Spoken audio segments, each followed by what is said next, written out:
اعوذ باللہ من الشیطان الرجیم بسم اللہ الرحمن الرحیم۔ آج ہماری جو آیت ہے آیت نمبر 43 سورہ نساء، اور اگر آپ کو یاد ہو تو ہم نے اپنی جو ریسرچ کی تھی ایک زمانے میں حیض میں نماز پڑھنے کی، اس کے لیے یہ آیت اتنی مفید ثابت ہوئی تھی کہ کچھ چیزیں آپ کو سمجھ آتی ہیں اور کچھ چیزوں کے لیے آپ کو دلیل نہیں دینی پڑتی ہے، مطلب لوگوں سے پوچھنا نہیں پڑتا ہے۔ دلیل اگر آپ کے پاس ہو تو آپ لوگوں کو لوگوں کی اپنی دلیل آپ نہیں مانگتے ہیں، آپ صرف ان تک بات پہنچاتے ہیں۔ کچھ چیزیں ایسی ہوتی ہیں کہ بندہ سوچ سمجھ کر فیصلے کرتا ہے۔ تو یہ جو آیت ہے یہ اپنی نوعیت میں بہت امپورٹنٹ آیت ہے، آیت نمبر 43 سورہ نساء، کہ آپ کو وضو کے بارے میں بھی پتہ چل جائے گا کہ وضو کیسے ٹوٹتے ہیں، آپ کو یہ تک پتہ چل جائے گا کہ نماز کی امپورٹنس کیا ہے، آپ کو یہ بھی پتہ چل جائے گا کہ وہ جو ایک ہماری بڑی نون حدیث بھی ہے اور سٹیٹمنٹ بھی ہے کہ پاکی فرض ہے نماز کے لیے اور پاک کپڑے ہونا فرض ہے، جبکہ وہ ایتھیکلی تو یہ ہے ہی چیز، پاکی تو اچھی ہی چیز ہے، پاک رہنا تو بہت اچھی ہی چیز ہے، لیکن آپ دونوں باتوں میں تھوڑا سا فرق رکھ کے دیکھیں اللہ کے لیے۔ دیکھیں کہ ہماری کلاس کوئی دنیا داری والی یا کوئی سیل لگی ہے یا کوئی میں اپنی کوئی مارکیٹنگ کر رہی ہوں، کمائی ہے، ہم تو کوئی مشہور لوگ بھی نہیں ہیں، کوئی میڈیا پرسن بھی ہم نہیں ہیں، ہمارے کوئی چینل بھی نہیں چل رہے ہیں، ہمارے کوئی پروگرام کیا ہمیں ٹی وی پر بھی کوئی نہیں بلاتا۔ تو بات صرف یہ ہے کہ یہ جو آیت نمبر 43 ہے سورہ نساء کی، یہ ریسرچ میں آتی ہے۔ اگر آپ کو بھی اللہ کے گھر جواب دہی سے ڈر ہے اور آپ کو یہ ایمان ہے کہ اللہ کے یہاں آپ کو بغیر علماء کے جواب دینا پڑے گا کہ تمہاری کتنی اپنی آبزرویشن تھی، اور جو ہمارے ہی علماء نے ہمیں بتایا کہ نماز نماز نماز، ہمارے ہی علماء نے بتایا کہ جی اللہ کے نبی کے تو منہ پہ مرتے ہوئے بھی بس یہ تھا کہ میری امت نماز نماز نماز، جبکہ ہم تو یہ ایسی والی باتیں کرتے ہی نہیں ہیں روایتوں والی۔ تو اس معاملے میں جب آپ واقعی اچھا، پھر ایک وقت تھا کہ جب ہم سے کوئی وظیفہ بھی مانگتا ہے، کوئی اپنی پریشانی بیان کرتا ہے، تو ہمارا پہلا سوال ہوتا ہے کہ بیٹا آپ نماز پڑھتے ہو، یا بہن آپ نماز پڑھتی ہیں، یا بھائی آپ نماز پڑھتے ہو، یا نماز کے اہتمام کرتے ہو۔ یعنی آپ دیکھیے گا کہ نماز وہ چیز ہے کہ پھر ہم ہی کہتے ہیں کہ جی حدیث کی روشنی میں ہے کہ قبر میں بھی سب سے پہلے نماز کا حکم ہوگا، پھر قیامت کے لیے بھی ہم کہتے ہیں سب سے پہلے نماز کے بارے میں ہوگا۔ تو ان تمام چیزوں کے بعد میرے جو موقف سے اگری نہیں ہوگا کہ حیض میں نماز پڑھنی چاہیے، وہ کہے گا کہ ہاں یہ ساری باتیں تمہاری صحیح ہے، لیکن اللہ حیض والی عورت سے نماز کے بارے میں نہیں پوچھیں گے۔ یہ اس کا آلٹرنیٹ فوراً سے جواب آئے گا کہ اللہ تعالیٰ حیض والی عورت سے نماز کے بارے میں نہیں پوچھیں گے۔ ٹھیک ہے، اب اللہ نہ آپ کی سننے والے ہیں نہ میری فضول سننے والے ہیں۔ میرا مقصد تھا کہ امت کو وہ بتا کے جاؤں کہ جہاں میری پکڑ ہونے والی ہے اور جہاں پر اللہ مجھے پکڑیں گے کہ کہاں کہاں تم نے حق پایا تھا اپنی نوعیت پر۔ دیکھیں میں دوبارہ اپنا سینٹنس درست کر رہی ہوں کہ اللہ مجھ سے پوچھیں گے کہ تم نے اپنی نوعیت میں کہاں اختلاف پایا تھا، کہاں حق پایا تھا، کہاں تم نے امت میں بگاڑ دیکھا تھا، کہاں تم نے فساد دیکھا تھا، اور تم نے اپنی نوعیت کے مطابق کتنا لوگوں کو گائیڈ کیا تھا۔ تم سے یہ کس نے پوچھا تھا کہ تمہیں مانے گا کتنے لوگ؟ دیکھیں اللہ نے مجھ سے یہ نہیں پوچھنا کہ تمہیں مانا کتنا، تمہیں کتنے لوگوں نے مانا۔ اللہ مجھ سے یہ پوچھیں گے تم نے میرا پیغام کس حد تک، کون کون سے امپورٹنٹ ٹاپک کو تم نے ڈسکس کیا، کہاں پر تمہاری بے عزتی ہوئی تو تم پیچھے ہٹ گئیں، اور کہاں پر تمہیں عزت اللہ کے ہاتھ میں دکھتی تھی، اور کہاں تمہیں لگتا تھا کہ واقعی یہ ٹاپک ڈسکس کرنے کے قابل ہے کہ نہیں۔ جیسے آج کل میں بقرہ عید کے بارے میں بھی بہت بول رہی ہوں کہ میں اپنے بارے میں اپنی نالج، اور میری نالج قرآن تک ہے، میں قسم کھا کر بڑی اعتماد کے ساتھ کہتی ہوں کہ حج میں جو قربانی آ رہی ہے اس سے اسماعیل علیہ السلام کی قربانی کا کوئی تعلق نہیں ہے۔ دوبارہ کہہ رہی ہوں کہ حج کی جو قربانی آ رہی ہے، آج ہمارے یہ دونوں ٹاپک چل رہے ہیں کہ آج کی جو آیت ہے وہ مینسز میں نماز پڑھنا کس حد تک عورتوں کو ضروری لگتا ہے، اپنے بچوں کو پڑھانا، کہاں وہ ڈیفالٹر ہوں گی، کہاں وہ زندگی میں پریشان ہوں گی۔ تو پہلا میں مجھ جیسی کے پاس تو آئیں گے تو میں کہوں گی اپنی نماز میں کمی تم نے کی، تم ہی پر مشکل آئے گی، کیونکہ جب کوئی مشکل ہوتا ہے اور وہ اللہ سے کہتا ہے انا ھذا، جب کوئی بھی مشکل میں، کوئی بھی مصیبت میں کوئی انسان جب اللہ سے کہتا ہے انا ھذا، قرآن کہہ رہا ہے، یہ آیت میں اپنی طرف سے نہیں کہہ رہی، انا ھذا کہ یہ کہاں سے آئی یہ مصیبت، تو اللہ نے ہی ہمیں جواب دیا ھذا من عند انفسکم، یہ تمہارے اپنے کرتوتوں نفس کی وجہ سے آئی ہے، کیونکہ اللہ کی تو سنت ہی نہیں ہے کہ فضول بیٹھے بٹھائے آپ کو مشکل میں ڈالے، اور اللہ کا تو معاملہ یہ ہے کہ اللہ تعالیٰ مشکل میں بھی اس لیے ڈالتے ہیں لعلہم یرجعون، شاید کہ بندے کو کچھ ہوش آ جائے، شاید کہ بندہ کچھ سوچے، شاید بندہ اپنا اسیسمنٹ کرے، شاید اپنا محاسبہ کرے اور وہ اپنی غلطی کو پکڑ لے۔ اور کچھ چیزیں ایسی ہوتی ہیں جو ہم اختلاف میں چلتے ہیں تو کمی کرنا ڈینجرس ہوتا ہے، زیادتی کرنا یعنی بڑھ کے کوئی کام کر جانا وہ سیف سائیڈ ہوتا ہے۔ یہ بھی اب آپ پر ڈیپینڈ کرتا ہے کہ کیا مینسز میں نماز پڑھ لینا کیا بہت بڑا جرم ہو گیا، یا آپ اللہ کو کہیں گے کہ سیف سائیڈ یہی تھا، اور اگر اللہ کہیں گے کہ قرآن سے کیا ثابت ہوا، کیونکہ قرآن نے مینسز کا بھی ٹاپک ڈسکس کیا اور قرآن نے نماز کا بھی ٹاپک ڈسکس کیا، آپ کو اللہ کے گھر بتانا پڑے گا کہ مینسز میں کیا پایا اور نماز کے لیے کیا پایا۔ آپ مجبور ہوں گے یہ بتاتے ہوئے کہ مینسز میں پایا گیا کہ انٹرکورس نہیں کرنا اینڈ واٹ ایلس، اور کیا، آپ کے پاس کوئی جواب نہیں ہوگا کہ اور کچھ بھی نہیں۔ مینسز کے بارے میں ڈسکس ہوا اور کہا انٹرکورس مت کرنا، اور نماز کے بارے میں ڈسکس ہوا اور کیا پایا، تو اللہ فرمائیں جو ہم بتائیں گے اللہ کو کہ وہ لوگ جو قائم رہتے تھے، جو دائم رہتے تھے، اللہ کہیں گے عورت اور مرد کے پردے کا فرق بتایا، عورت اور مرد کے نکاح کا فرق بتایا، طلاق کا فرق بتایا، سارا فرق آپ کو بتایا، تو کیا آپ کو بتایا کہ نماز میں کوئی فرق ہے؟ روزے میں بتایا آپ کو کہ دوسرے دنوں میں مدت کو پوری کر لینا روزے کی، کیا نماز کے بارے میں یہ اسٹیٹمنٹ آیا؟ کیا نماز کے بارے میں آپ کو یہ اسٹیٹمنٹ ملا کہ اس کو دوسرے دنوں میں پوری کر لینا؟ تو حدیث کی روشنی میں لوگوں نے نماز بھی معاف کر دی عورتوں پر، حدیث کی روشنی میں سب آپ کے سامنے ہے، نماز آپ کی ہے، آپ کی ذات آپ کی اپنی ہے، آپ کو حساب دینا ہے، آپ کی قبر ہوگی، آپ کے پاس فرشتے آنے والے ہیں، سب کے اپنے اپنے فرشتے ہوں گے، سب کے اپنے اپنے سٹیٹس ہوں گے۔ تو غور کیجئے کہ انشاءاللہ بقرہ عید کی بھی میں بات کر رہی تھی، وہ اللہ کرے کہ اس آیت کے بعد ٹائم مل جائے کہ مجھے ضرور بتائیے گا کہ کیا یہ جو عید الاضحیٰ کی قربانی، اس میں کوئی اسماعیل علیہ السلام والی قربانی کا، خواب والی قربانی کا کوئی جوڑ آپ کو مل رہا ہے قرآن سے؟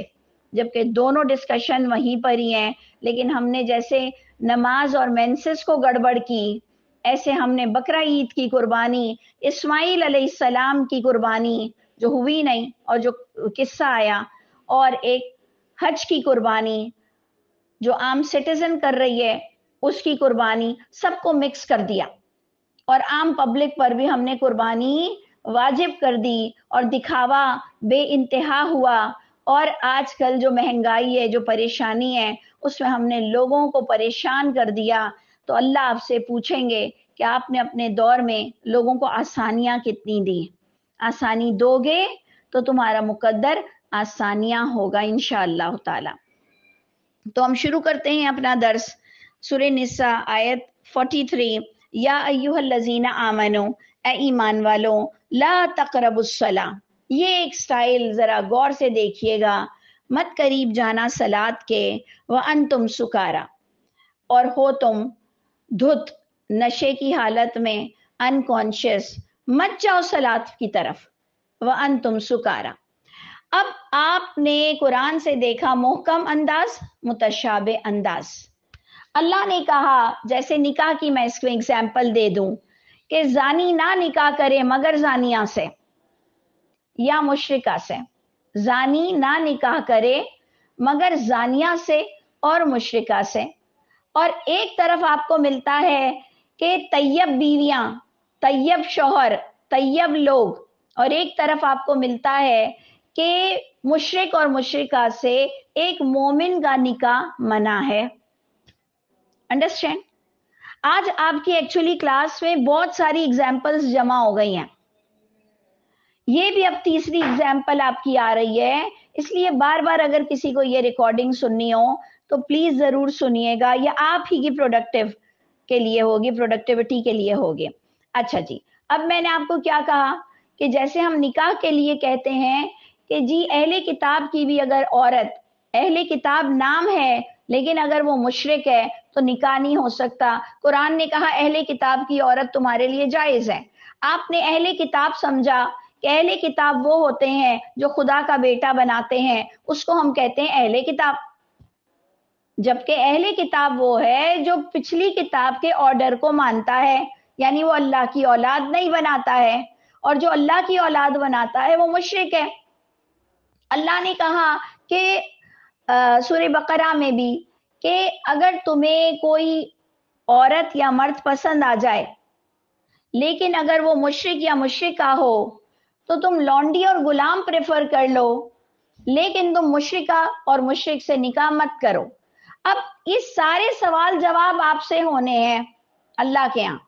آپ کہیں کہ اسی لیے میں قرآن ہی نہیں پڑھتا کہ جتنا آپ کو پتا چل رہا ہے مجھے پتا ہی نہ چلے، تو تب بھی بچو گے نہیں بخدا۔ یہ جو میں نے آپ کو بڑی آج ڈفرینٹ ایگزامپلز دی ہیں کہ اللہ کہہ رہے ہیں زانی نہ نکاح کرے مگر زانیہ سے اور مشرکہ سے، تو یہ متشابہ بات ہوئی، یہ اللہ کی ناراضگی کا اظہار ہے۔ جیسے ہماری ماں باپ کہتے ہیں کہ پڑھو گے لکھو گے نہیں تو جاؤ بھنگی بنو، کیا بھنگی انسان نہیں ہوتا؟ کیا اس کو عزت نہیں دینی چاہیے؟ کیا ہم اس کو اپنی پیالی میں چائے نہ پلائیں؟ کیا یہ اتنے پلیت ہیں کہ آپ اپنی پیالیاں بھی الگ رکھتے ہیں؟ تو ہر بات میں محکم متشابہ ہے۔ تو یہ آپ نے کیسے کہہ لیا کہ مت قریب جانا سلاد کے اگر تم مدہوش ہو، تو آپ نے کہہ دیا کہ جی سلاد نشے کے وقت منع تھی، اور نشہ پہلے جائز تھا، شراب کیا پہلے جائز تھی، پھر کیا آہستہ آہستہ حرام ہوئی؟ تو وہ شراب جس کو اللہ تعالیٰ خبیث کہیں، جس کو اللہ تعالیٰ شیطانی عمل کہیں، جس کو اللہ تعالیٰ بچنے کا کہیں، جس کو اللہ تعالیٰ کہیں کہ یہ دشمنی ڈالتی ہے ذکر اللہ کے معاملے میں بھی، جس کو اللہ کہیں کہ یہ بہت ہی کبیرہ گناہ ہے شراب، وہ کیا کبھی پچھلے دور میں جائز ہو سکتی ہے؟ کہ آج محمد صلی اللہ علیہ وسلم کے دور میں شراب ناجائز ہے کیونکہ وہ پلیت ہے، شیطانی عمل ہے اور بغض ڈالتی ہے، ذکر اللہ سے دور کرتی ہے، تو کیا پہلے وقتوں میں شراب کی یہ آفٹر افیکٹس نہیں تھے کہ آپ اور میں اتنی جاہلانہ گفتگو کرتے ہیں کہ پہلے جائز تھی، پھر آہستہ آہستہ یہ آیت آئی کہ نشے کی حالت میں ہو تو سلاد کے قریب مت جانا، اور پھر حرام ہوئی، تو پھر اللہ آپ سے ہی آپ کے عقل پر آپ کو درجہ دیں گے۔ یہ یاد رکھیے گا، عقل دیکھ کر درجات ملتے ہیں آفس میں، عقل دیکھ کر آپ کو پوسٹ ملتی ہے آفس میں، آپ کے تھوڑے سے کویسچن آنسرز کیے جاتے ہیں اور آپ کو کہیں بھی کسی عہدے پر فائز کیا جاتا ہے، بلکہ اکثر یہ ہوتا ہے کہ آپ کی ایجوکیشن کم ہوتی ہے لیکن آپ اور سپیریئر ڈگری پر ہوتے ہیں ان لوگوں سے جن کی تعلیم آپ سے زیادہ ہوتی ہے، کیونکہ آپ کے اندر گٹس دیکھے گئے ہوتے ہیں، سٹائل دیکھا گیا ہوتا ہے، آپ کا آئی کیو لیول دیکھا گیا ہوتا ہے۔ تو کیا آپ اللہ کے گھر یہ بولو گے کہ ہاں جو شیطانی عمل تھا وہ پچھلوں پہ جائز تھا، ہمارے نبی کے دور کے آنے کے بعد وہ شیطانی عمل ہی رہا، لیکن ہمارے لیے حرام ہو گیا، وہ شیطانی عمل پیچھے والوں کے لیے جائز تھا. تو یہ جہالت تو میں نہیں سمجھتی آپ اتنی بڑی جہالت میں ان تفسیروں کے پیچھے اندھے بنیں گے. تو اس کا جو ایک فلسفہ لا تقربوا الصلاۃ وانتم سکارا کو آپ نے سمجھنا ہے حتی تعلموا ما تقولون سے. لا تقربوا الصلاۃ وانتم سکارا کو سمجھنا ہے تفسیر القرآن بالقرآن کے ذریعے حتی تعلموا ما تقولون. یہ آیت آپ کو ریئل انٹرپریٹنگ دیتی ہے کہ ایسی حالت میں کیا نماز پڑھتے ہو. اس طرح سے مت جاؤ، قریب بھی مت جاؤ صلاۃ کے کہ تمہیں پتہ ہی نہیں ہوتا کہ تم اپنے عالی شان رب سے کیا گفتگو کر رہے ہوتے ہو. ایک ہم اس کو غصے میں، یہ میری انڈرسٹینڈنگ میں آپ کو شیئر کر رہی ہوں، ایک اللہ کی ناراضگی، جیسے میں نے آپ سے کہا مت نکاح کرو زانی، نہ نکاح کرے زانی، مگر جاؤ زانیہ سے کرو یا مشرکہ سے کرو. کیا واقعی اللہ تعالیٰ یہ حکم دے رہے ہیں کہ ایک زانی اب زانیہ ڈھونڈے گا کوٹھے پہ جائے گا، یا نان مسلم سے؟ تو پھر اللہ کہہ رہے ہیں کہ نان مسلم سے تو شادی نہیں ہے، جو شرک کرتا ہے اس سے شادی نہیں. یہ دیکھیں اللہ کے گھر آپ کو سارے جواب دینے اور آپ کو بھی آگے اپنی جنریشن کو یہ پڑھانا ہے. تو یہ ایک ایلیمنٹ اس آیت میں غصے کا آ رہا ہے. مت جاؤ اس طرح، نماز کے قریب بھی مت جاؤ. حتی تعلموا ما تقولون، یہاں تک کہ تم جانو تو صحیح، تم علم تو حاصل کرو کہ تم کہہ کیا رہے ہو. تو واقعی یہ تو 100% میری اپنی ایکسپیرینس میں تو شامل تھا. ریئلی یہ میری ایکسپیرینس میں ہے کہ ہم نے وہ نمازیں پڑھی ہیں اور ابھی بھی پڑھ لیتے ہیں کہ ہم جانتے ہی نہیں ہیں کہ ہم اپنے رب سے کیا گفتگو کر رہے ہیں، اور اگر کوئی اور بڑے لوگ ہمارے سامنے آ جائیں تو ہم اوور کنفیوز ہو کے اور اسمائلنگ فیس دے کے اور ان کو جواب پہ جواب دیتے ہیں. بڑے اٹینشن، بڑی دوپٹہ ٹھیک کرنا اور قمیص ٹھیک کرنا اور اپنے چہرے کو مسکرانا، بات کو سمجھ کر کرنا، بات بڑی سمجھداری سے کرنا، یہ ہمارے پاس اللہ کے لیے ایسا نہ وقت ہے، نہ پیار ہے اور نہ ایسا ایٹیٹیوڈ ہے. تو ایک آیت کی تفسیر کیا گئی، مت جاؤ نماز کے قریب مت جاؤ، جبکہ قرآن سے محکم آیت کیا مل گئی، ان الصلاۃ کانت علی المؤمنین کتابا موقوتا. اللہ کرے کہ یہ اگر آپ لوگ لکھ رہے ہوں کہ صلاۃ کے بارے میں آپ کے پاس محکم آیت ہے ان الصلاۃ کانت علی المؤمنین کتابا موقوتا، کہ بے شک صلاۃ وقت مقرر پر فرض ہے. دیٹس اٹ، فل اسٹاپ، ختم ہو گئی بات کہ نماز وقت مقرر پر فرض ہے. تو کیا اللہ کہیں گے کہ قریب مت جاؤ یعنی اسکپ کر دو؟ قریب مت جاؤ مینس چھوڑ دو، قریب مت جاؤ مطلب قضا کر دو. خود سوچئے گا آپ یہ چیز خود سوچئے گا کہ اب اس کا آپ کیا آنسر دیں گی کہ قریب مت جاؤ. ٹھیک ہے، اب ہم اس کے ایک دوسرے اینگل کو لیتے ہیں. پہلا اینگل تو میں نے کہا کہ جو سمجھ کے نماز نہیں پڑھتا اور تندرست ہے اس سے اللہ ناراضگی کے انداز میں بات کر رہے ہیں، یہ میرا انڈرسٹینڈنگ ہے. اب میں اس کی سیکنڈ انڈرسٹینڈنگ پر آتی ہوں، کیونکہ یہ میرا قرآن ہے، میری مرضی ہے، میں اس کے کتنے اینگل نکالنا چاہوں.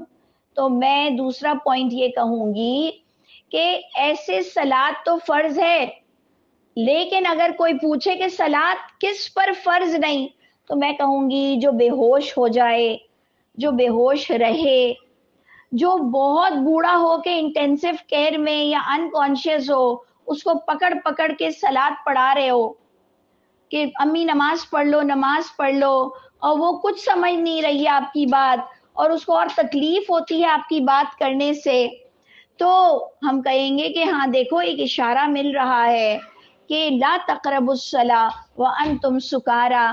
تو سکارا کا معنی ہے بالکل مدہوش ہو چکے ہیں، انکانشیس ہیں. آپ یقین جانیں اس پوائنٹ کے تحت تو ہم نے اپنی بچیوں تک کو یہ تلقین کی تھی کہ اگر آپریشن ہو رہا ہے اور وہ بے ہوشی کا انجیکشن لگانے والے ہیں، یا کوئی ہڈی یا موچ آ گئی اور ڈاکٹر نے کہا اس کو یہ انجیکشن دے دیں تھوڑی دیر سو جائے گی، یا خدا نخواستہ وہ جو جن بھوت سے لوگ ڈر جاتے ہیں تو ان کو بے ہوشی کے انجیکشنز لگا دیتے ہیں. تو ادھر جا کر آپ کہیں گے ان کی نمازوں کی فکر مت کرو، لیکن ہم نے اپنے بچیوں کے لیے یہ سیٹ اپ رکھا تھا کہ بیٹا وہ انجیکشن سے پہلے پہلے اپنی نماز ادا کر لو. پھر اب پتہ نہیں اس انجیکشن کا کتنی دیر تک اثر رہتا ہے، پھر وہ اللہ معاف کریں گے، لیکن جب تک ہو سکے صلاۃ وقت مقرر پر فرض ہے. تو لا تقربوا الصلاۃ وانتم سکارا، اس کے دو اینگل میں نے آپ کو بتائے کہ یہ متشابہ انداز ہے.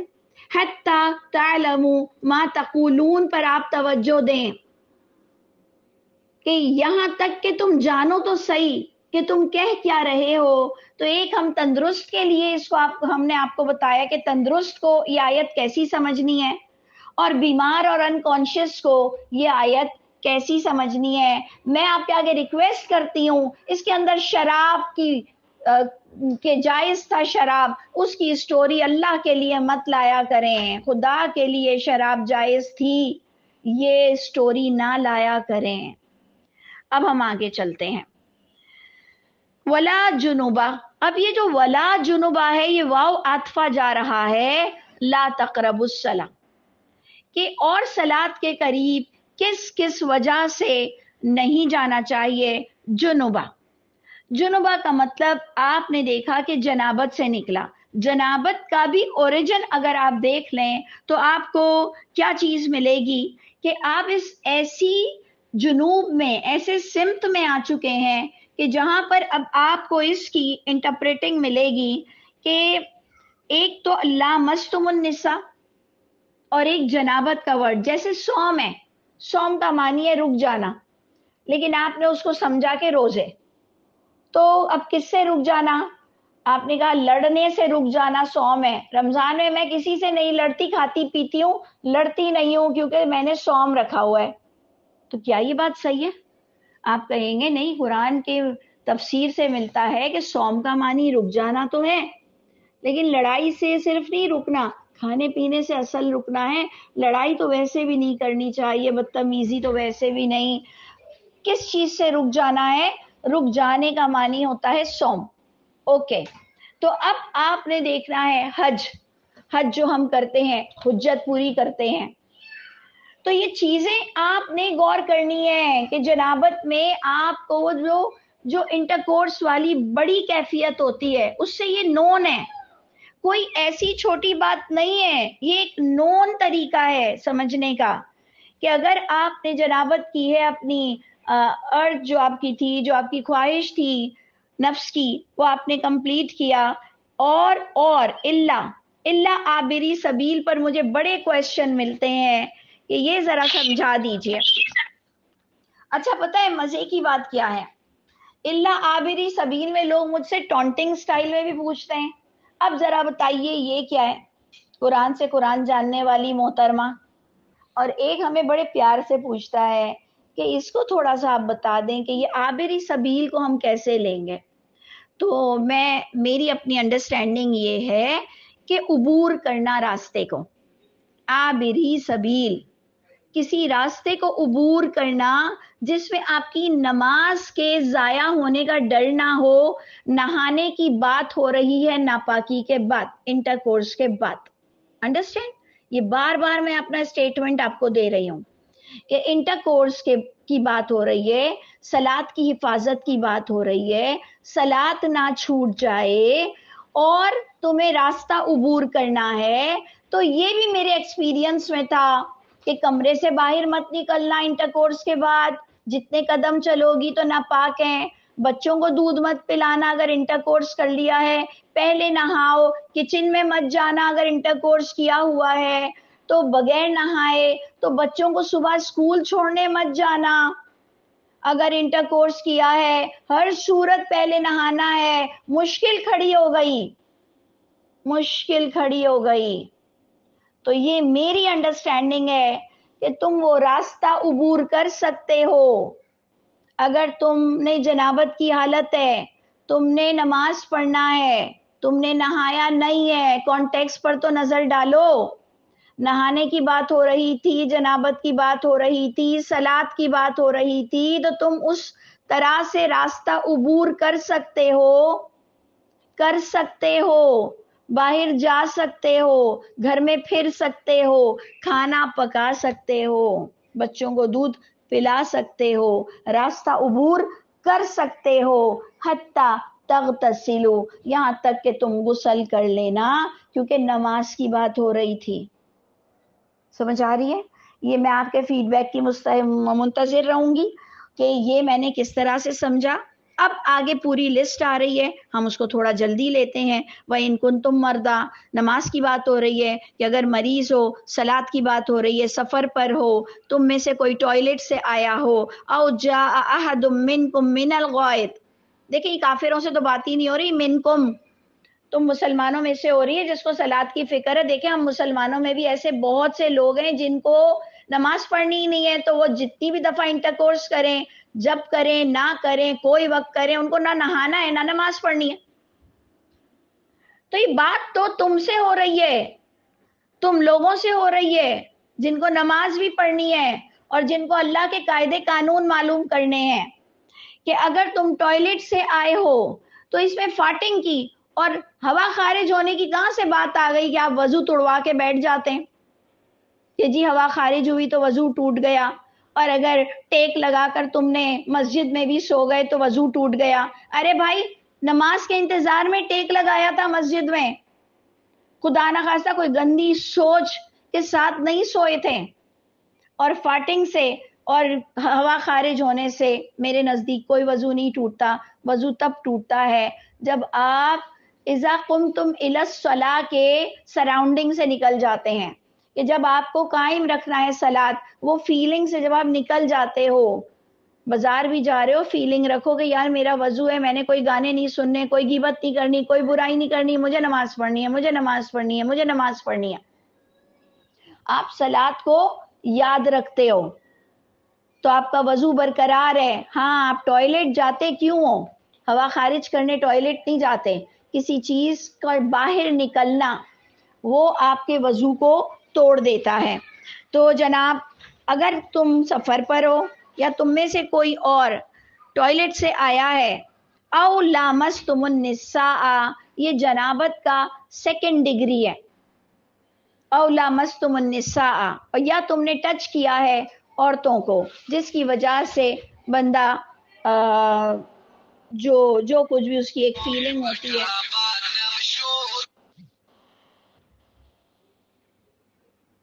جب وہ ٹوائلٹ سے جب وہ لامستم النساء ہے کہ عورتوں کو اگر اس نے شہوت سے چھوا ہوتا ہے. اب آپ دیکھیں کہ یہ کتنا متشابہ انداز ہے.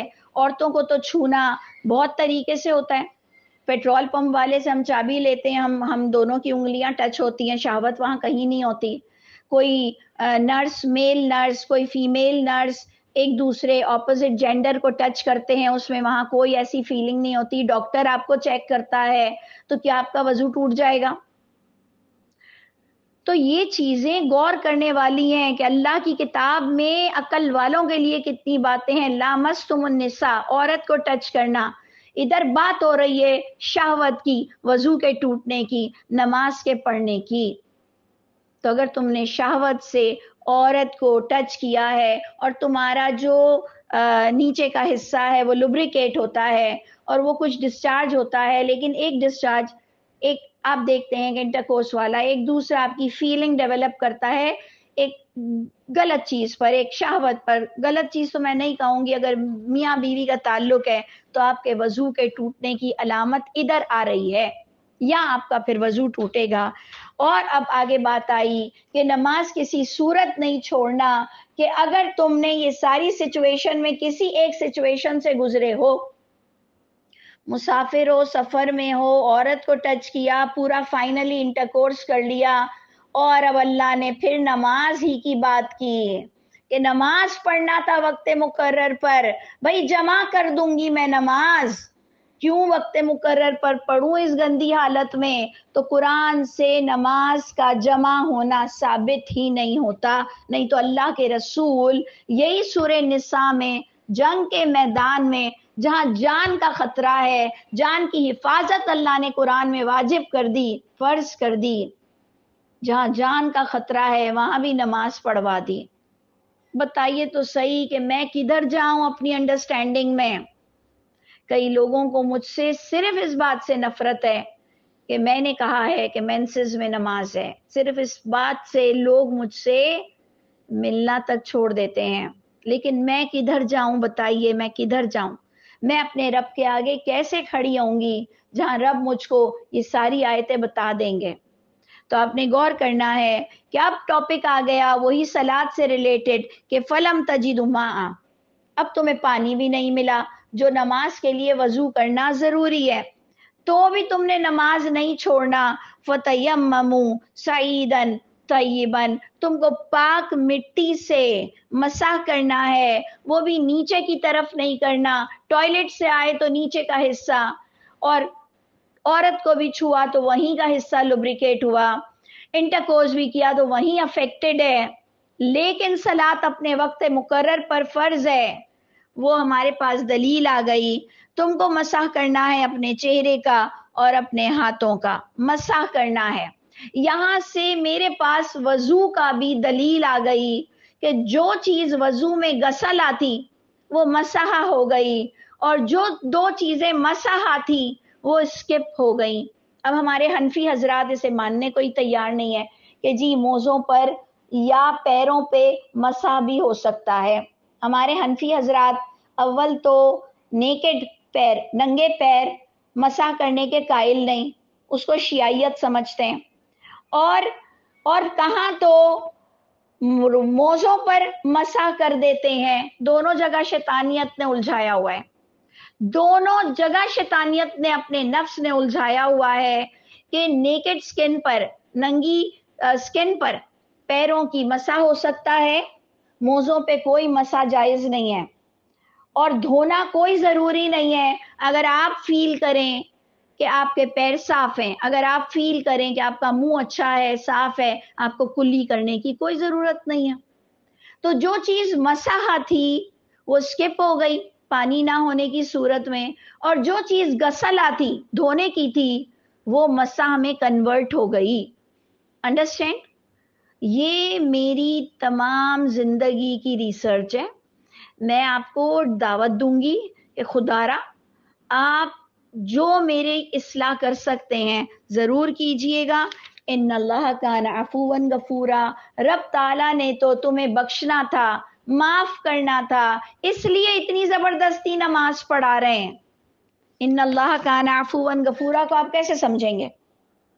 کیسے سمجھیں گے آپ کو؟ بلکہ یہ دوسری سورت میں ملے گا، سورہ نساء کے بعد جو ہماری سورت آئے گی سورہ مائدہ، اس میں آپ کو ملے گا اللہ تمہارے لیے آسانی چاہتے ہیں، تمہیں بخشنا چاہتے ہیں، تم پر نعمتوں کو تمام کرنا چاہتے ہیں. بالکل ایگزیکٹ آپ کو یہی آیتیں ملیں گی سورہ مائدہ میں، شروع ہی کے رکوع میں آپ کو مل جائیں گی. وہاں بھی اللہ کہیں گے میں تمہارے لیے آسانی چاہتا ہوں، اس لیے میں نے یہ قانون رکھا کہ تم اپنی ایک بھی صلاۃ سکپ مت کرنا کسی کی باتوں میں آ کر. نہ سفر میں جمع ہوتی ہے، نہ کسی وقت وہ جمع ہوتی ہے، اور کثر بھی وہ دشمنوں کے خوف پر ہوتی ہے، اور کسی وقت بھی قضا کی تو آپ کو حکم ہی نہیں دیا گیا. تو یہ مینسز والی عورتیں جو دھڑلے سے فجر میں نہیں اٹھتی ہیں، جو دھڑلے سے اپنے آپ کو ناپاک بول کر اور نماز نہیں پڑھتی ہیں، پھر جب وہ پریشان ہوں گی پھر وہ اللہ سے پوچھیں گی کہ اللہ یہ پریشانی کیوں دی. تو مینٹلی پریپیئر رہنا، مینٹلی پریپیئر رہنا کہ آپ نے اور میں نے اس چیز کو سمجھنے میں کمی کی. یا اللہ تعالیٰ مجھے سیدھا راستہ دکھا دے اگر میں غلط ہوں. آگے بھی آپ پڑھیں گے کہ کچھ ایسے لوگ ہیں جو تمہیں حق سے ہٹانا چاہتے ہیں. آگے ہی آیت آئے گی، لیکن ابھی ٹائم کافی ہو چکا ہے کہ کئی لوگ ایسے ہیں جو تمہیں حق راستے سے ہٹا کر یہ مینسس کا پلندہ تمہارے اوپر ڈالنا چاہتے ہیں کہ پچھلی جھوٹی حدیثوں میں سے یہ کانسیپٹ لیا گیا تھا، یہ قرآن میں تو تھا ہی نہیں. تو یہ اتنا رواج کیسے پا گیا مسلمانوں میں؟ وہ اس لیے کہ ان کی پرانی حدیثوں جو جھوٹی حدیثیں تھیں اہل کتاب کی، وہاں سے یہ کانسیپٹ چلا آیا جس کو ہم مسلمانوں نے اجماع تواتر کا نام دیا ہے. اللہ تعالیٰ آپ سے نہ اجماع کے بارے میں پوچھیں گے نہ تواتر کے بارے میں پوچھیں گے. آپ صرف اور صرف پابند ہیں اپنا جواب دینے کے لیے اپنی اللہ کی کتاب سے۔ اللہ تعالی ہم سب کے حامی و ناصر ہوں۔ سبحان ربک رب العزت عما یصفون وسلام علی المرسلین والحمد للہ رب العالمین۔